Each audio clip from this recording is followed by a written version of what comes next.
Welcome to the HCI family of podcasts. We're your source for personal, professional, and organizational growth and development. We share our own original research, explore industry trends, and interview executives and thought leaders from across the globe. Join us for practitioner-oriented content around all things leadership, HR, talent management, organizational development, and change management. Maximize your personal and organizational potential with the HCI family of podcasts. Patrick Hardy, welcome to the conversation today. Thanks for having me, John. It's a real pleasure. You're joining us from Sacramento. I'm south of Salt Lake City in Utah. And today we're going to be talking about preparing for disasters and how we engage our teams in that preparation to make sure we're ready. The reality is disasters happen. Whether it's a natural disaster, whether it's something like a global pandemic, whatever the case may be. And so we just have to do a little bit of strategic foresight and put plans in place. And you're an expert in this field, in this area, and you've written a book recently on this topic. So we're going to be exploring all of this together. As we get started, I wanted to share Patrick's bio with everybody. Patrick Hardy is founder and CEO of Hytropy Disaster Management, the largest full-service small business disaster management company in the U.S., a certified emergency manager, certified risk manager, and master business continuity professional and FEMA Master of Continuity. He has extensive experience working in the public, private, and nonprofit sectors in disaster management, from micro businesses to Fortune 500 companies, including Google, Merck, Parsons Corporation, and many others. His first book, Design Any Disaster, The Revolutionary Blueprint to Master Your Next Crisis or Emergency, was released in March of 2023 and provides some really great resources and thinking on this topic. Patrick, anything you would like to highlight by way of your background or personal context before we dive on in? Well, no, I think that was pretty comprehensive, although I was also hall monitor in third grade, so I think we forgot that one too. Yeah, and I was crossing guard in sixth grade, so. There you go. We're a pretty distinguished crowd. What can I tell you? Awesome. No, you've done some really cool stuff. And this is an area, we talk about all these different topics on this podcast, all workplace related things that are really important. This topic is one that we haven't covered as much, and it's really important. It's one we don't like to think about, frankly. We don't want to have to think about those negative things. And when we think about negative things, we usually don't want to think about disasters. We want to think about things that are at least, maybe somewhat in our control, or at least the perception of control. And so this makes us uncomfortable. And so as we get started, maybe lay out for us kind of your general framework or thinking around why most people don't plan for disasters. Is this just human nature, part of the human condition? And if most people don't plan, like, how do we disrupt that? How do we get it to a place where people kind of are proactively part of that process? Well, and I think what you said, John, I think is the precise reason why people don't plan for disasters, because they think it's out of their control. They think these are events that are inevitably going to happen. There's just nothing we can do about it. And what my philosophy is I reciprocate that. I say that absolutely it is within our control. Now, are you going to control a hurricane? You're not going to control a hurricane. You're not going to control an earthquake. But what you can control is your operational responses to it, how your people approach it. So this is the thinking that I tell people. I say most disaster programs, even ones, for those of you who are hearing this, who, if you work for big companies, I have read thousands of these where disaster plans will say things like, they were written by this distinguished consultant or written by these people. And I'll go through the plan, and the plan will rest on one fundamental erroneous assumption. If I do nothing, someone else will handle it for me. Because what companies will do, and this is unintentional, they will calcify into the plan. If you're the employee, do what you're told. That's it. You don't have control. You're not responsible for disruption operations. Just do what you're told by upper management. That is the very first ingredient in the recipe for, okay, none of this is under my control. So managers are going to handle it. So what I tell people is, I want you to change your perspective to, if I do nothing, no one else will either. Even if you work for a big company, I want you to assume no one's going to help you. I want you to assume FEMA's not going to help you. I Mm. want you to assume those people who wear the uniforms and the badges are not going to help you. If you make that assumption, you see how that changes your behavior now? Because now you have to be proactive. I have to plan for myself. I have to figure out how this is going to work on my own. And that's the thesis of the book. And I tell people to that regardless of whether it's regarding your families, your pets, or your businesses. Yeah, yeah. So you take back ownership over how you respond. You can't control what happens. You can't control the natural disaster. You can't control the external environment, whatever the thing is, right? That is out of our control. But we do get to control how we respond to it and what our preparation is for it. And ultimately, what our preparation is may not end up being enough. That's true. And the disaster could be worse than we had thought, worse than we had planned. That all could be true. But if we're proactive, at least you can sleep a little bit better at night, knowing that you're putting a positive foot forward, that you're making a best effort, that you have some plans in place, that you have a way to respond, and you don't have to like figure it all out on day one. Like you can get something in place and then start to refine it and perfect it and improve it over time. I'm thinking about like a family natural disaster plan. Like I live in Utah. We don't have hurricanes, we don't have tornadoes, we don't have any of those sorts of things, but we're projected to be due for like a huge earthquake. Like geologists say, anytime, like literally anytime. It could have been in the last 50 years, it could be in the next 50 years, but we're due for like a huge earthquake. And whenever it hits, it's going to be devastating. And so we just know as a family, we have to, the state has plans, right? But I can't count on them to take care of my family. And so we have to have a plan in place. And so we have all these different plans. We have bug out bags. We have we have all these different things so that we at least have a sense that we know how to respond.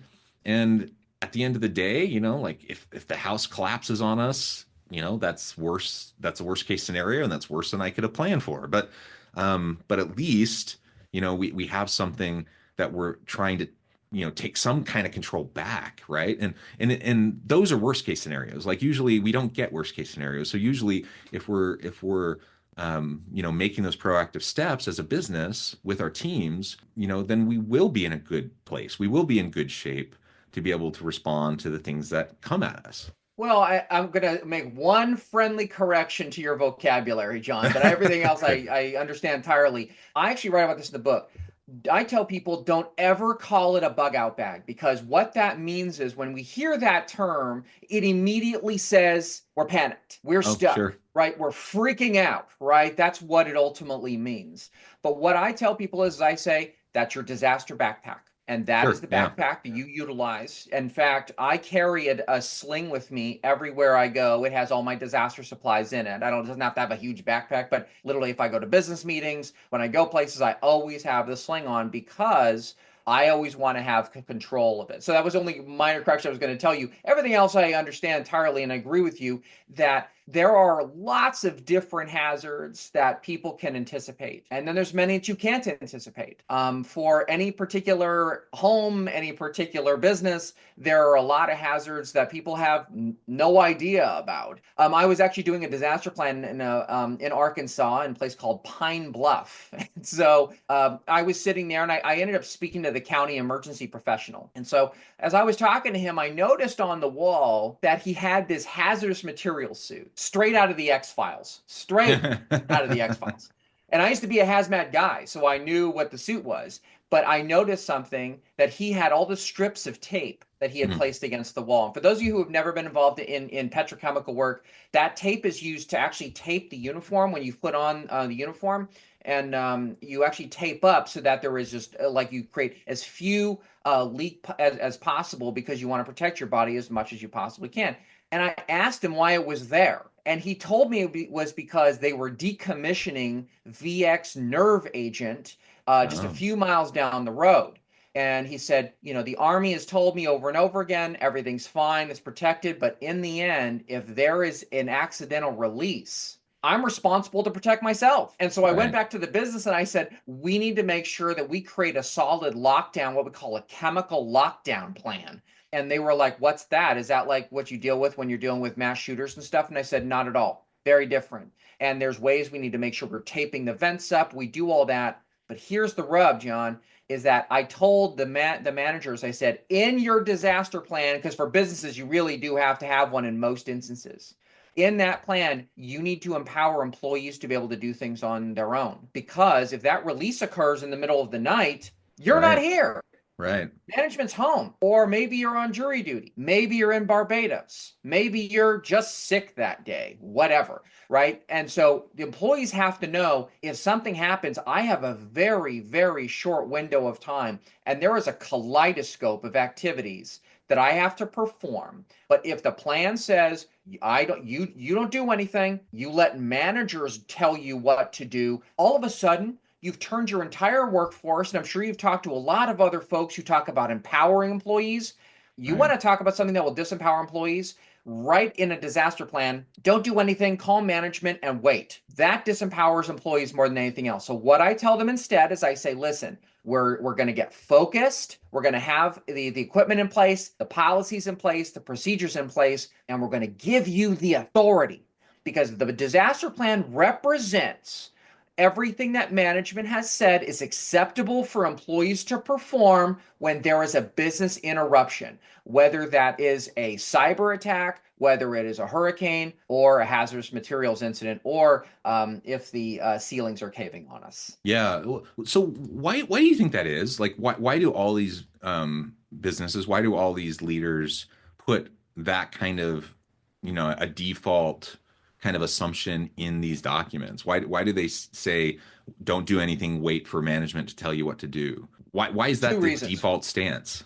It is absolutely the default stance. And I tell you this, I actually got after a consultant friend of mine because just by pure coincidence, I happened to be hired by a business that they had written a disaster plan some years before. And they said, listen, we'd hired this consultant. We can't reach him now. He's moved on to some other company. And so would you like to, audit it and work on it? I said, fine. And I looked at the back and it was written by a close friend of mine, actually, and a Mhm. colleague. And so I ended up getting after him. I was actually keynoting on the East Coast, and I took him out to lunch and I kind of ribbed him about it because Yeah. the plan said all those things. Don't, employees don't do anything, don't say anything. And the reason I think it happens is one word: fear. They Mm. are worried that employees are going to do the wrong things. They feel as though employees are going to do things that are detrimental to the business. But here's what I would give as a counter narrative. When you tell employees to do nothing, when you tell them you can't do anything, now that's when employees are put in a position where they feel distressed and insecure. So when you tell them instead, you know what, you're not going to do everything, but there is a narrow bandwidth of things that you absolutely can do, should do, and we encourage you to do it, because then that gives employees investment. It makes them feel empowered. It makes them feel as though I take a part in this plan. In fact, Mhm. one of the things I do all the time, I actually do this with managers. It drives them crazy, but I like doing it anyway. Torturing managers is just a perk of the job. I, I get to tell managers I'll have a disaster planning workshop, and there'll be a bunch of employees in there. I'll say, anyone here is a manager or senior management or C-suite, and they'll get some hands raised. I'll be like, we'll see you in 30 minutes. Go ahead and go get your coffee, answer some emails. I'll see you in a half hour. And they'll leave. And I'll say to the employees, okay, guys, tell me what's really going on here. Tell me what really goes on here. And so and then I lay out the plans and I say, we're going to do this and this. You guys tell me. There's no managers here. I don't work for you. I have a random uniform on. You tell me what's going to be effective. And John, you would be astonished at the answers that I get. Because then I'll bring the managers back in, then I'll ask the managers, what do you think? And they'll give me different answers. And as a disaster professional, that's that interactive dialectic that I want. It is that refutation that helps me to get to the real way this is going to work in a business interruption. Because if you don't involve employees at all, they're not invested. They don't care. And I say this to managers all the time. If you don't care, they don't care. And you know how you demonstrate that you don't care? By not asking them anything about the plans. They need to be involved because these are the people that are going to be executing these things. These are the Yeah. people who are going to be involved in doing this. So one of the things you do is you involve them in the disaster planning process. And I work with small businesses. I'm not working with big conglomerates all the time. I work with little companies. And I say, there's 7 of us here. So that means you really are involved. I'm going to give a quick example here. One of the things that I see all the time, and this is just a quick way that for those of you who see this is an easy way to empower employees.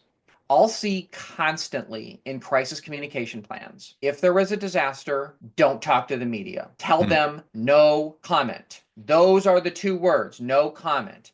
And I say, you know what my two words are? No way. No chance.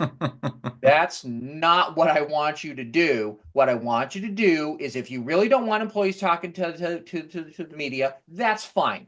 But what you say instead is this: tell them to talk to so and so. We are okay with you talking to the media as long as you say, talk to John Doe at 555-1212. He'll talk to you today at 5 o'clock in the afternoon.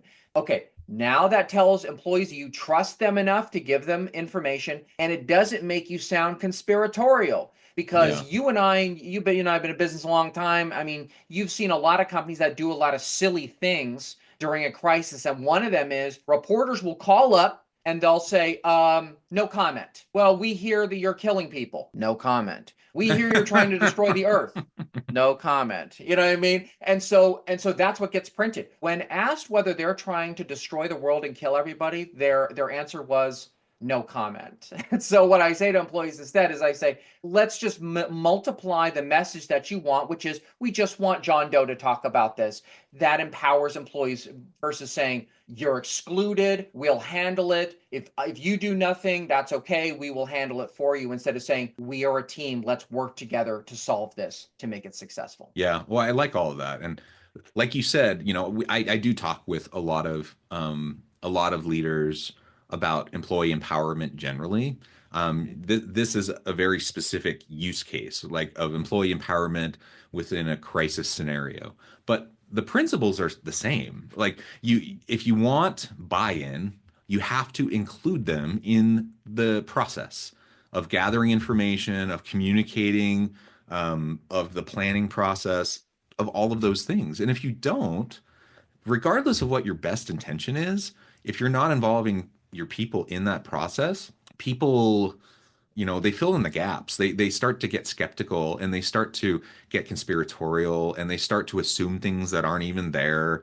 And all of a sudden you just lose the faith and trust of your people.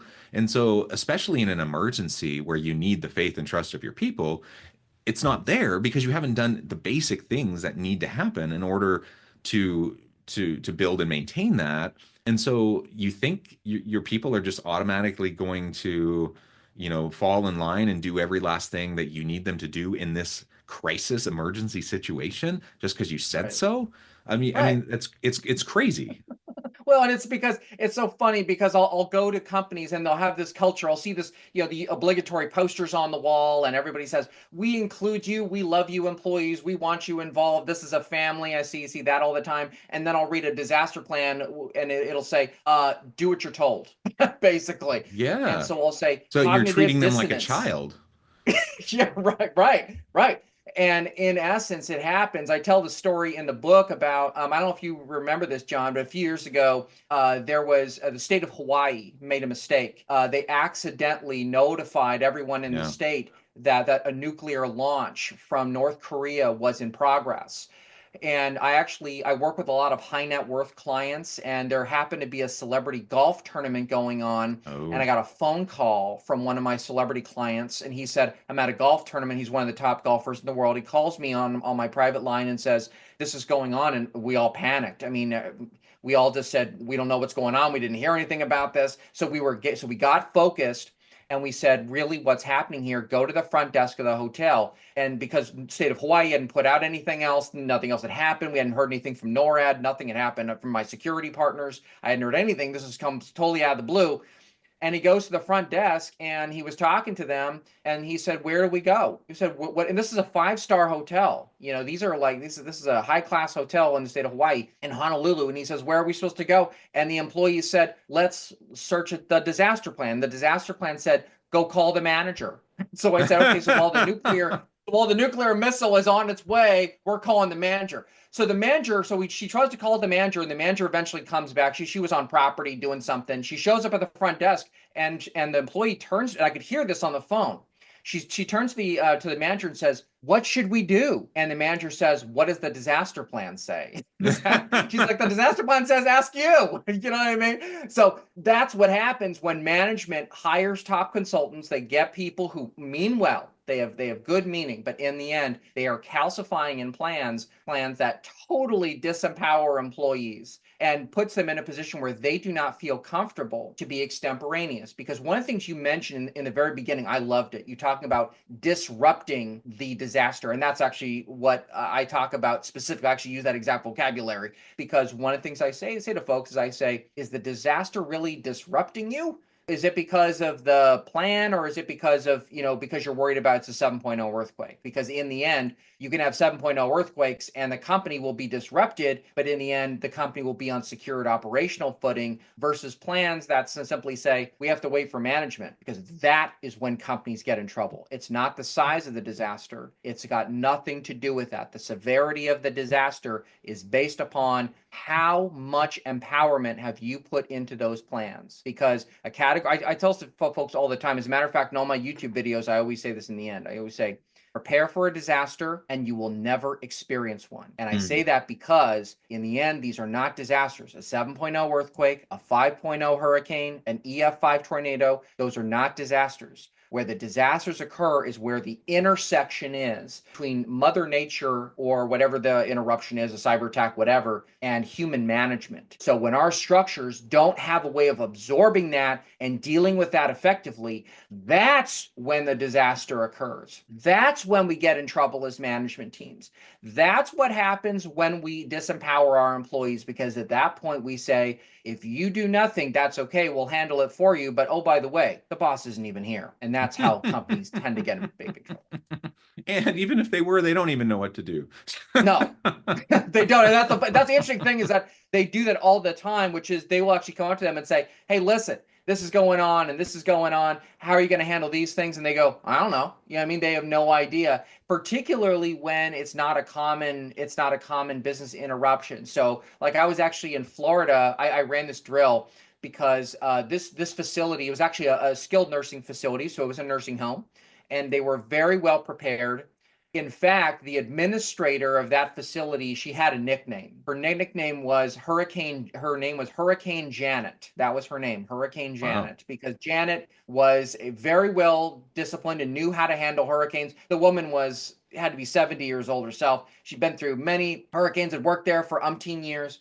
So I decided to run a drill at her facility, and she goes, we're ready for a hurricane. We are ready to go. And so I said, okay, it's going to be an earthquake drill. And she said, an earthquake in South Florida?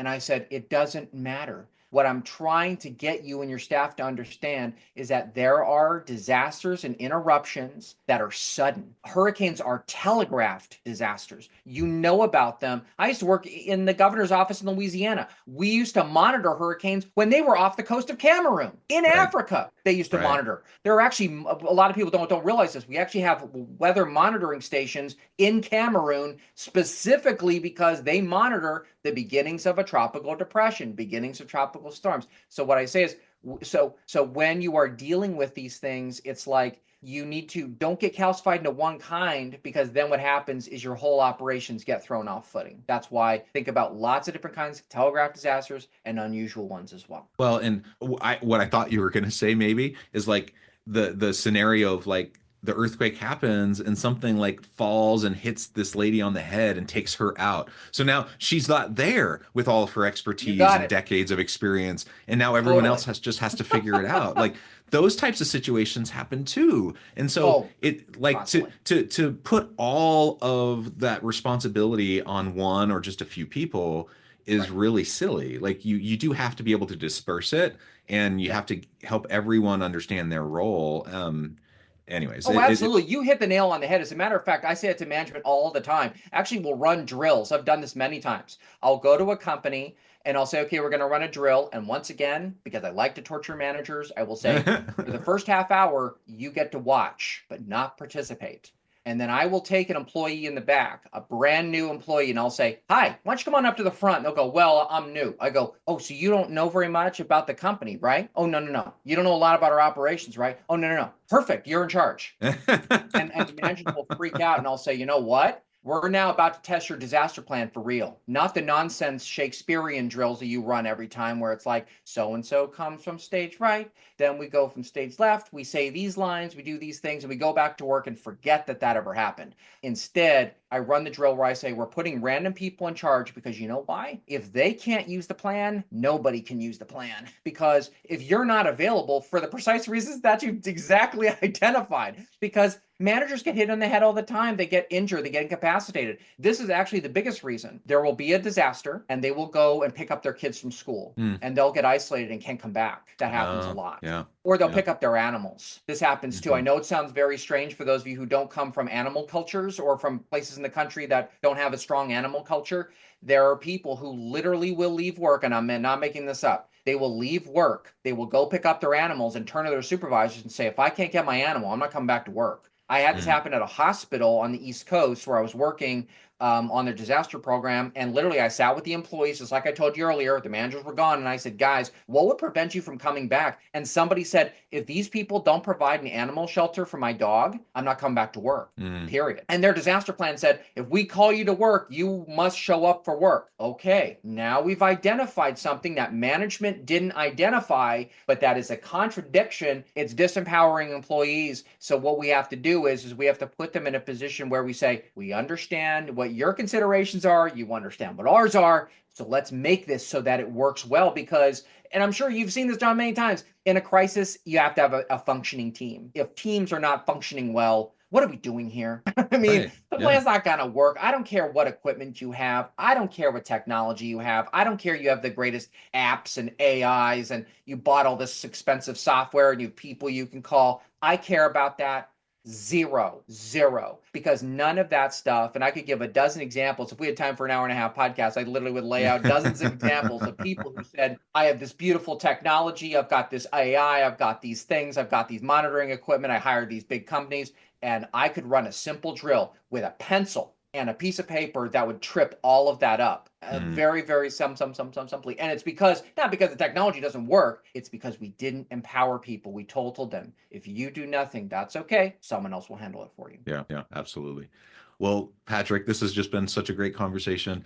I know at the time I probably need to let you go here in a minute, but before we wrap things up, I just wanted to give you a chance to share with the audience how they can connect with you, find out more about your work, your team, where they can find your book, and then give us the final word for today. Well, it's official. I've moved away from becoming a day-to-day CEO, and now I am what they casually call a content creator. So I'm a keynote speaker. I speak around the country. So people can go to disasterpatrick.com. Again, disaster normal spelling, Patrick normal spelling.com.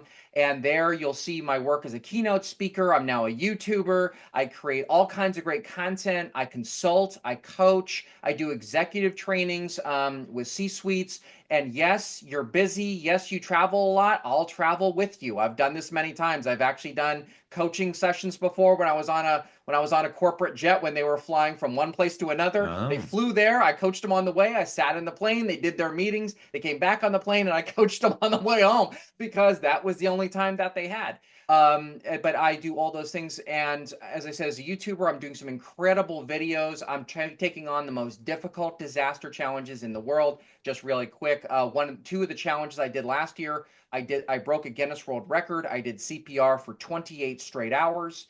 oh my And goodness. in another one, I evacuated 240 cats from a cat shelter in 90 minutes. So, and I empowered a team to do that, and that really had never been done before. So this year we've got some incredible challenges ahead. It's really exciting. It's really fun.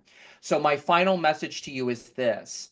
Disaster planning doesn't have to be hard. It doesn't have to be doom and gloom. As you can tell by my personality, that's not my thing. And my father was a disaster professional, and my grandfather was a disaster professional. And my belief is if we empower you, if we empower your employees, if we empower your staff, we energize them, we can get them to a place where there's no longer a disaster at all. Because Mm. what happens is we turn these things into things that are predictable, they are manageable, they are things that are within our control. Because in the end, if you do those things, and if you put yourself in the place, and I can teach you how to do that, and I can empower your staff on how to do all those things, then in the end, if you prepare for the disasters in those ways, you will never, ever experience one ever again.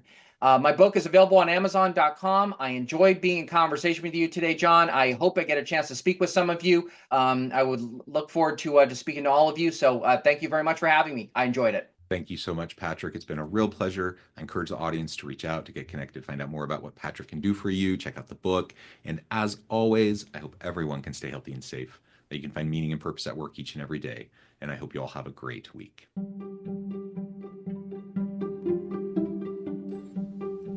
Thanks for joining us for this episode of the podcast. We hope you stay healthy and safe, and please join us again soon.